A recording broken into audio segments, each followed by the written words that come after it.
All right, last box. Obviously, we've already opened it. So we'll give you a rundown on it. King Bearings, best bearing company in the business. So I just want to say thank you, Guy over at King Bearings, for giving us this opportunity. We're excited. Again, we're excited to dig into and learn more about building the motor and things like that. Like I've said in previous videos, everything outside of the engine, like, super knowledgeable on. Everything inside the motor, not so much. So the trend will continue until we work with Kyle, because I'm gonna be there, while he's taking it apart, while he's doing this, while he's doing that, because I wanna learn. I wanna learn because, one, of course, I don't know about it, and you don't know what you don't know. I'm brave enough to admit that. And I wanna learn because, once something happens while I'm at a hill, at a track event, I wanna be able to troubleshoot it and figure things out, because I know, although Kyle will be coming to some events with us and things like that, there will be times where he wouldn't be able to join us.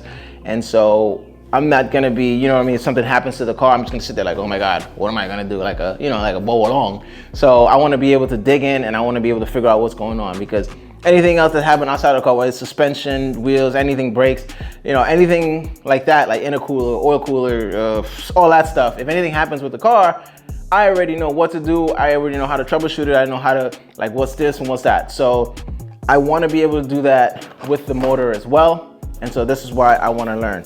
So with King Bearings, we have, I believe, if I'm not mistaken, we have the main bearings, and then we have the bearings for the rods. Listen, I could be mistaken, but here's a clip of Kyle. He'll explain it better than me. So Kyle, if you will, I'm gonna give you the floor. Please give us the 411 on this, including myself. Yes, sir. So these are King's racing bearings.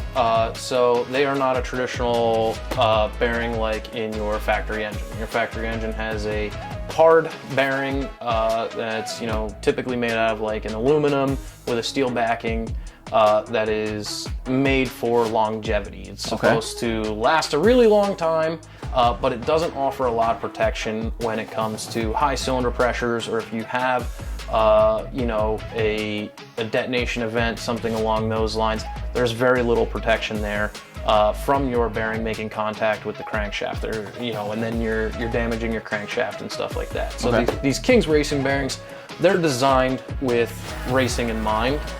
So they are a softer bearing.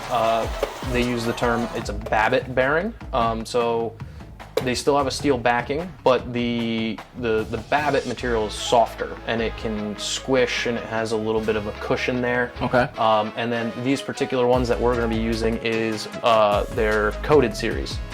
So these have a extra layer of coating on them for more wear and tear protection. So these are actually a really, really good option for, racing engines, something that's pushing a little more power, give you a little bit more safety. Okay. And you have that extra coating there to help you with the wear and tear and, heat management and stuff like that. All right, cool. Let's open it up. I didn't open the boxes. I just kind of took them out of the main box there. But let's open it up and see what it is. I think this is their polymer coating? Polymer coating? Yeah, so it's their PMAX coat is what they call it. What exactly it's made out of, I'm not 100% sure. But it makes, that coating makes this surface very, very smooth, very slick, and it's also a wearable coating. So if you are running into a situation where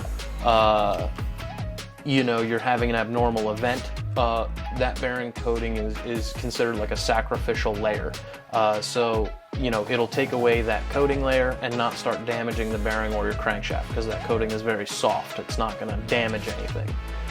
So it gives you that little bit of extra time to catch it that you have an issue, so you can put new bearings in or make your repair without actually having a fully damaged engine or something that's going to have to go to the machine shop to get repaired. So I wanted to ask you, how would you know if your bearings are going bad? Like, you know, like for me, like I'm pretty much a novice in terms of like engine stuff and things like that. Like me, like say I'm coming off from one of the hill climb runs, and you know I'm driving. Like, how would I know just from sound by, you know, that okay, my bearings are bad? How would I know? Yeah, so number one thing, especially in your application, if you're starting to hear it, it's probably too late.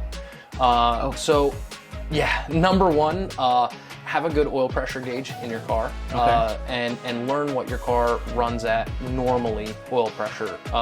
So the 4B11 typically runs, you know, hot oil pressure. You're looking at, you know, around 30 to 40 PSI at idle speeds. And then, you know, high RPMs, you're looking at, you know, 90 to 115 pounds of oil pressure.